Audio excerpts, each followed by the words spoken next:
So if I can, sorry to cut your train of thought, but if I can jump in, but a lot of these arguments I feel were made like, pre RLHF, etc. Do you think these arguments still hold? Because things about your examples on, let's say, paperclip maximizer or even these, right? I just feel like through RLHF, you can mitigate a lot of these factors, right? So one is that RLHF, okay, so I'll give you an example, a recent example where this has gone wrong. So first, your RLHF point, right? RLHF actually is a very small intervention that you do on the model to make the model more chat-like. You still don't actually go take the ill effects out of the model, which is why the model can be jailbroken right now to do naughty things. So RLHF just makes the model more chat-friendly, and there's not a lot of compute that goes into RLHF. Like you from your own laptop right now can RLHF like a decent-sized model without that much compute.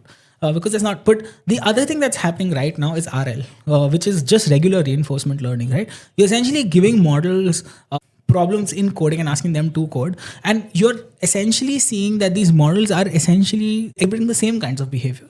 You ask them to get better at being software engineers, but they essentially learn how to hack the test to get better at software engineering, right? They figure out how to essentially game the test specification to get better at software engineering, or write code that is essentially buggy or messy, or ask for more privileges than they need to essentially do the work that they're trying to do. But these should be like corner cases, right? Or are you saying this is the norm?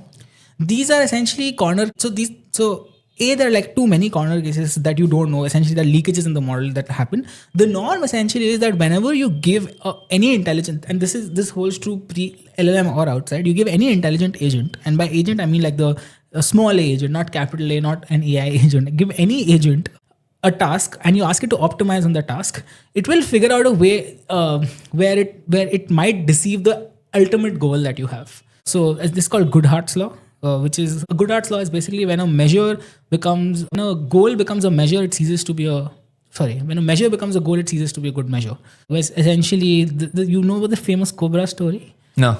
Oh, so during like the British-Raj, there was like a big cobra problem in India, and they said that, okay, we have a big cobra problem. We're going to we're basically going to put incentives on how many cobra carcasses can you bring, and we're going to pay people to essentially get cobras, hoping that people would kill cobras out in the wild, and that will reduce the cobra population, and that will kill the cobra problem. What people started doing was essentially breeding cobras in their backyard to kill cobra carcasses so that they can get paid. Okay. Right? So they essentially set a measure saying like more cobra carcasses probably means like lesser cobras in the wild, but people figured out a way to game that spec, right? So this happens all the time, and when unfortunately in that case, when they essentially took away this incentive of like cobra carcasses, people just released the cobras that they were breeding in the backyard into the wild, so that increased the cobra population instead of decreasing it, right? Mm-hmm.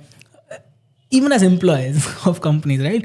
Like in a large company, you would see that employees mostly interested not in the larger well-being of the company, but essentially going forward in the company and maybe also helping the company on the side, right? So there's like a lot of incentive misalignment that happens even in like humans that just gets aggravated and the same kind of behavior you can see when you're training these models as well. Where they essentially, when you ask them to maximize something, they don't actually go see the overall picture. They go super hard on optimizing one aspect of it. So even right now, when we're training models, we see countless examples of this happening in coding, in any kind of task that you set up, which is when you set up these RL environments. If you don't do a good job in setting these RL environments, they start learning these weird reward hacking behaviors, where they figure out how do I on the face of it complete the task without actually completing the task, or figure out the cheapest, quickest way of completing the task without actually completing the task. So these kinds of things are what we are afraid of, that these are the behaviors that models might essentially ingrain in themselves that can go wrong.